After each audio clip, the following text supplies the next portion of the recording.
Hello friends, Harees finance sales എന്ന ചാനലിലേക്ക് സ്വാഗതം. ഇന്നേ വീഡിയോയിൽ ഷെയർ ചെയ്യുന്നത് ICICI ഡയറക്റ്റിനകത്ത് നമുക്ക് എങ്ങനെ മ്യൂച്വൽ ഫണ്ടിനകത്ത് ഡയറക്റ്റ്ലി ഇൻവെസ്റ്റ് ചെയ്യാം എന്നുള്ളതാണ് പറയുന്നത്. പ്രോസസ്സ് ഓൾമോസ്റ്റ് സെയിം ആണ് പഴയ ആപ്പ് വെച്ച്, പക്ഷേ ലൊക്കേഷൻസ് ആണ് ജസ്റ്റ് ആയിട്ട് മാറിയിട്ടുള്ളൂ. ഇവിടെ അടിയിൽ മ്യൂച്വൽ ഫണ്ട് എന്നുള്ള ഓപ്ഷൻ ഉണ്ട്, അതിൻ്റെ അകത്താണ് കിടക്കുന്നത്.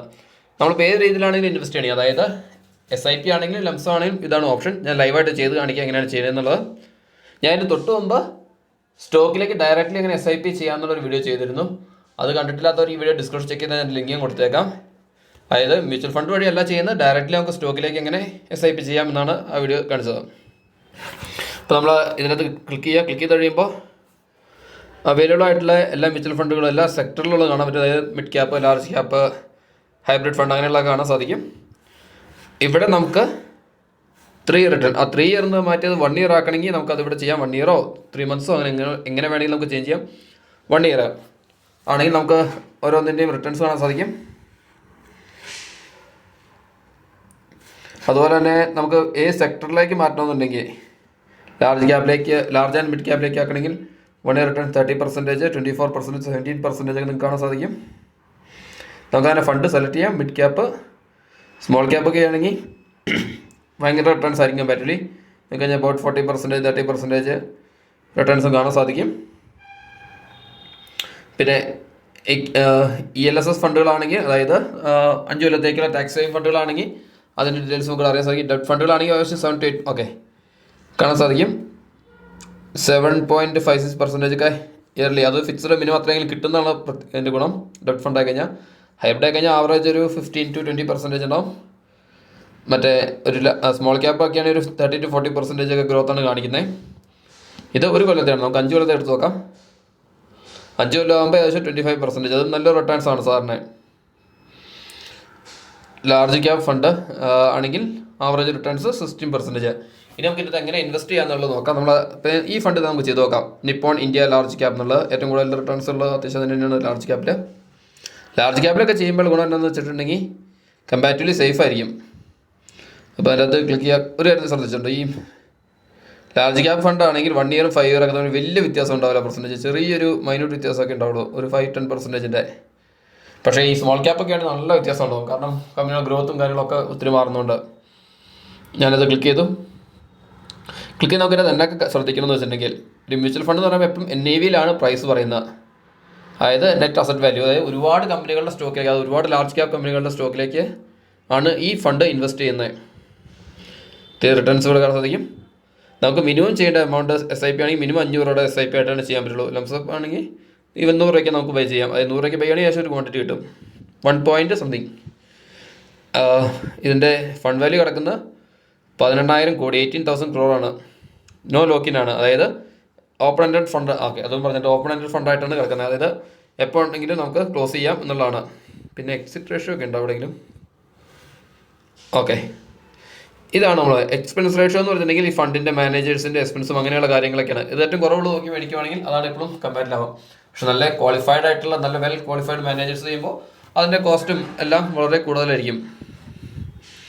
ഈ എക്സിറ്റ് ലോഡ് എന്ന് പറഞ്ഞിട്ടുണ്ടെങ്കിൽ നമ്മളിപ്പോൾ 1 മാസത്തിനൊക്കെ മുമ്പേ നമ്മളിപ്പോൾ സ്റ്റാർട്ട് ചെയ്തിട്ട് ക്ലോസ് ചെയ്യുകയാണെങ്കിൽ എത്ര പെർസെൻറ്റേജ് അവർ കട്ട് ചെയ്യുന്നുള്ളതാണ്. അത് ക്ലിക്ക് ചെയ്ത് നോക്കിയാൽ ഞാൻ കാണാൻ സാധിക്കും. സാധാരണ 1%, 3% അങ്ങനെ ഒരു ഫിഗർ ആയിരിക്കും വരുന്നത്. ഓക്കെ, മിനിമം 7 ഡേയ്സിനുള്ളിൽ ചെയ്യണമെന്നാണ്. അതിൻ്റെ ഉള്ളിൽ ക്യാൻസൽ ചെയ്തിട്ടുണ്ടെങ്കിൽ 1% നമ്മളിത് ഡിഡക്റ്റ് ആക്കും.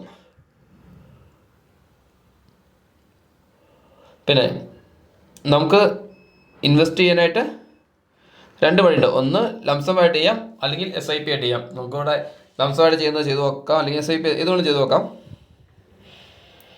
ഫണ്ടിൻ്റെ total value and annual returns എല്ലാം നമുക്ക് ഈ കാറ്റഗറി ആവറേജ് അകത്ത് നോക്കുന്നില്ല. 17, അതായത് ഇങ്ങനെ പല ഫണ്ടുകൾ വെച്ച് കമ്പയർ ചെയ്ത് നോക്കുമ്പോൾ ലാർജ് ക്യാപ്പിൽ 17.44% ആണ് റിട്ടേൺസ് വരുന്നത്. നമുക്കിവിടെ ലംസം ആണോ അത് സ്വിച്ച് ചെയ്യണമെന്ന് കാണിച്ചു തരാം. നമുക്ക് SIP ആയിട്ടാണ് ചെയ്യണമെങ്കിൽ ഈ SIP എന്നുള്ള സെലക്ട് ചെയ്യുക. മന്ത്ലി SIP എമൗണ്ട് നമുക്ക് ചൂസ് ചെയ്യാം. മിനിമം 500 ആണ്. നമുക്കത് വേണമെങ്കിൽ ഒരു 1000 rupees ആക്കി ചെയ്ത് നോക്കാം. അപ്പോൾ എത്ര ക്വാണ്ടിറ്റി വരുന്നതൊക്കെ അറിയാം നമുക്ക്. 1000 ക്വാണ്ടിറ്റീസ്. ഇതിപ്പോൾ 1 ഇയറിലേക്കാണോ 3 ഇയറിലേക്കാണോ 5 ഇയറിലേക്ക് എത്ര നാളത്തേക്ക് വേണമെങ്കിൽ നമുക്ക് ചെയ്യാം SIP.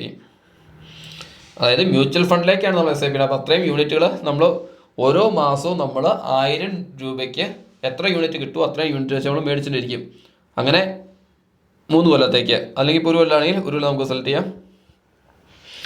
നമ്മൾ ഫണ്ട് കമ്പാരിസൺ എന്ന് പറഞ്ഞിട്ടുണ്ടെങ്കിൽ ഈ ഫണ്ടും, അതായത് ഇപ്പോൾ നമ്മൾ ചൂസ് ചെയ്ത ഫണ്ടും വേറെ അതുപോലത്തെ സിമിലർ ആയിട്ടുള്ള ഫണ്ടുകൾ തമ്മിൽ ഏകദേശം എത്ര പെർസെൻറ്റേജ് നമുക്ക് റിട്ടേൺസ് തരുന്നുണ്ട് എന്നാണ്, ഇയർലി റിട്ടേൺസ് തരുന്നതെന്നാണ് കാണിക്കുന്നത്. പിന്നെ ഇപ്പോൾ നമ്മൾ ഈ സ്റ്റാർ റേറ്റിംഗ് നോക്കുക. ഏറ്റവും കൂടുതൽ സ്റ്റാർ റേറ്റിംഗ് ഉള്ളതായിരിക്കും എപ്പോഴും ബെറ്റർ.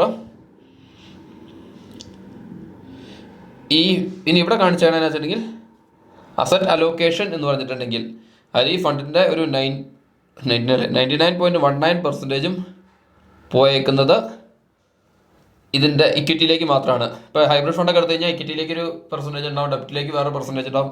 കാണാൻ നമുക്ക് ജസ്റ്റ് നോക്കാം. അതിൻ്റെ അകത്ത് തന്നെയാണെങ്കിൽ പ്രൈവറ്റ് സെക്ടർ ബാങ്കുകളിൽ ചെയ്തേക്കുന്ന 21%, ഡൈവേഴ്സിഫൈഡ് FMCGയിൽ ചെയ്തേക്കുന്ന 8.9 ഉണ്ട്, സോഫ്റ്റ്വെയർ ഇൻഡസ്ട്രിയിൽ ഇത്രയുണ്ട്. അങ്ങനെ ഓരോ സെക്ടറിലും അവർ ചെയ്തേക്കുന്നത്. അതിൻ്റെ വ്യൂകൾ എടുക്കണമെങ്കിൽ നമുക്ക് എടുത്തു നോക്കാം. അപ്പോൾ കൃത്യമായിട്ടുള്ള അവർ ഡൈവേഴ്സിഫൈ ചെയ്തേക്കുന്നത് ഇങ്ങനെ നമുക്ക് അറിയാൻ പറ്റും. ഇനി അതിൽ തന്നെ ഏതൊക്കെ കമ്പനികളിലാണ് അവർ കൂടുതൽ ഇൻവെസ്റ്റ് ചെയ്തേക്കുന്നത് നോക്കുക. അത് ഇവിടെ വ്യൂ ഓൾ അടിച്ച് കഴിഞ്ഞാൽ കിട്ടും. HDFCയിലാണ് അവർ 9.69% കൊടുത്തേക്കുന്നത്. നമ്മൾ TCS അങ്ങനെ നല്ല വലിയ കമ്പനി ഉണ്ടോ. ITCയിൽ അവരൊരു 4 ഉണ്ട്. സൊമാറ്റോയിൽ 2.17% ഉണ്ട്. അങ്ങനെ 2 അങ്ങനെ ഓൾമോസ്റ്റ് നല്ല രീതിയിൽ ബാങ്കിങ് സെക്ടർ ഉണ്ട്, FMCG ഉണ്ട്. അങ്ങനെ എല്ലാ സെക്ടറിലും അവർ ഒരുമാതിരി ചെയ്തിട്ടുണ്ട്. അപ്പോൾ ഏതെങ്കിലും ഒരു സെക്ടർ ഇടിഞ്ഞാൽ തന്നെ മറ്റൊരു സെക്ടറിൽ നമുക്ക് റിട്ടേൺസ് ഉണ്ടാവും. ഇപ്പോൾ ആവറേജ് ഒരു നല്ല രീതിയിലൊരു റിട്ടേൺസ് കിട്ടാൻ ചാൻസ് ഉണ്ട്. ഇനി ഈ ഫണ്ടിൻ്റെ കാര്യത്തിൽ എന്തെങ്കിലും നമുക്ക് സംശയമുണ്ട്, എന്തെങ്കിലും കാര്യം ചെയ്യണമെങ്കിൽ ഡയറക്റ്റ്ലി നമുക്ക് അവരെ കോൺടാക്ട് ചെയ്യുന്ന നമ്പറാണ് ഈ കസ്റ്റമർ സപ്പോർട്ട് നടത്തി കൊടുത്തേക്കുന്നത്.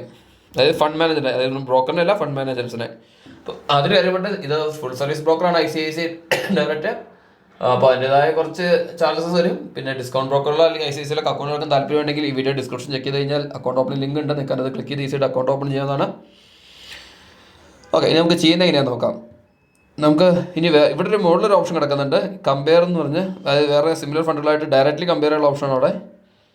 ചെയ്ത് കഴിഞ്ഞാൽ നമുക്ക് തന്നെ കാണാൻ സാധിക്കും. നമുക്ക് വേറൊരു ഫണ്ട് ഇങ്ങനെ ആഡ് ചെയ്ത് കൊടുത്തിട്ട് ഇപ്പോൾ അല്ലെങ്കിൽ സ്റ്റോക്കായിട്ട് കമ്പയർ ചെയ്യാൻ വേണമെങ്കിൽ അയ്യോ വരുന്നില്ലോ. അതുകൊണ്ട് ഫണ്ട്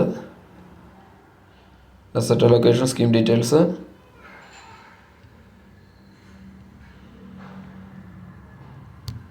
ഓക്കെ. എന്തോ എറർ കാണിക്കുവാണ്. സ്റ്റോക്കിൻ്റെ ഡയറക്റ്റ്ലി വരുന്ന എന്തിലാവട്ടെ, അവിടെ കമ്പയർ ചെയ്യാനുള്ള ഒരു ഓപ്ഷനാണത്. ഓക്കെ, നമുക്കിനി ഇൻവെസ്റ്റ് ചെയ്യണമെന്ന് നോക്കാം. നമ്മൾ താഴേക്ക് വന്നു. ഇൻവെസ്റ്റ് എന്നുള്ള ലംസം വേണമെങ്കിൽ നമ്മൾ ലംസം സെലക്ട് ചെയ്തു. നമ്മൾ എത്ര എമൗണ്ട്, ഒരു 10,000 രൂപ എന്നുള്ള രീതിയിൽ നമുക്ക് നോക്കാം. 10,000 രൂപ എത്ര കൊല്ലത്തേക്കാണ് ഇൻവെസ്റ്റ് ചെയ്യണമെന്നുള്ളത്. 5 കൊല്ലത്തേക്ക്. ശരി, നമ്മൾ ഇൻവെസ്റ്റ് ചെയ്യുമ്പോൾ അവിടെ കൊല്ലം അടിക്കുന്നതിൻ്റെ കാര്യമില്ല. കാരണം നമുക്ക് എപ്പോൾ വേണമെങ്കിലും അത് മച്ചുറായാലും നമ്മുടെ അത് കണ്ടിന്യൂ ചെയ്ത് പൊക്കോളൂ വരുന്നത്.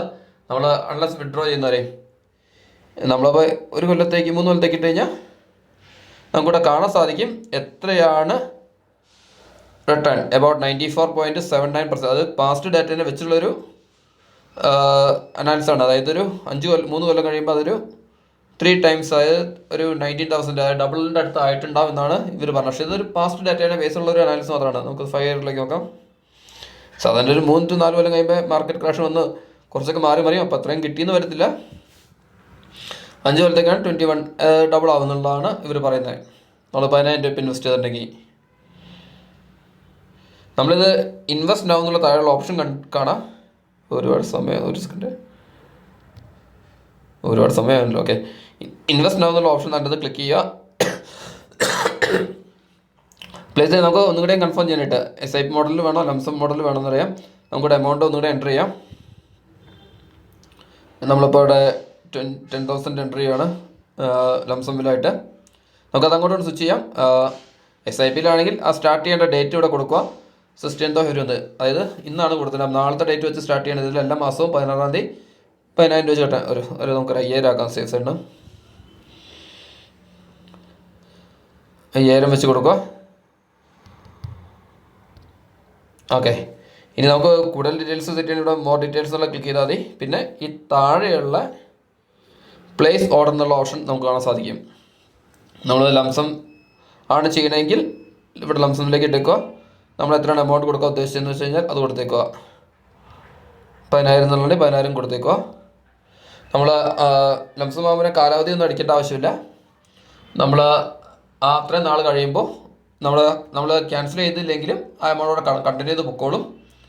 നമുക്ക് ആ മച്യൂരിറ്റി ചെയ്ത് കഴിയുമ്പോൾ നമുക്ക് എപ്പോൾ ആണെങ്കിലും വിഡ്രോ ചെയ്യാതെ ചെയ്ത് കഴിഞ്ഞാൽ അന്നേരത്തെ എന്തോരം NAV ഇൻക്രീസ് ചെയ്തിട്ടുണ്ടോ അതിനനുസരിച്ച് എത്ര യൂണിറ്റ് നമ്മുടെ കയ്യിലോ അത്ര എമൗണ്ട് നമുക്ക് തിരിച്ചു കിട്ടും. നമ്മൾ പ്ലേസ് ഓർഡർ എന്നുള്ള കൊടുത്തു കഴിയുമ്പോൾ നമ്മൾ ബാങ്ക് അപ്രൂവലിനുണ്ട് അല്ലെങ്കിൽ UPI വഴി അപ്രൂവ് ചെയ്യാനുള്ള ഓപ്ഷൻ കിട്ടും. നമ്മൾ ചെയ്യുകയാണ്. ലംസം നമുക്ക് ഒന്ന് UPI വഴി പൈസ ആഡ് ചെയ്യുക, അല്ലെങ്കിൽ അലോക്കേഷൻ നമ്മുടെ ലിങ്ക്ഡ് ആയിട്ടുള്ള ബാങ്ക് അക്കൗണ്ട് ഡയറക്റ്റ് ചെയ്ത് കട്ട് ചെയ്യും. അപ്പോൾ പ്രോസസ്സ് ക്ലിയർ ആയി വിചാരിക്കുന്നു. പ്രോസസ്സ് സിമ്പിളാണ്.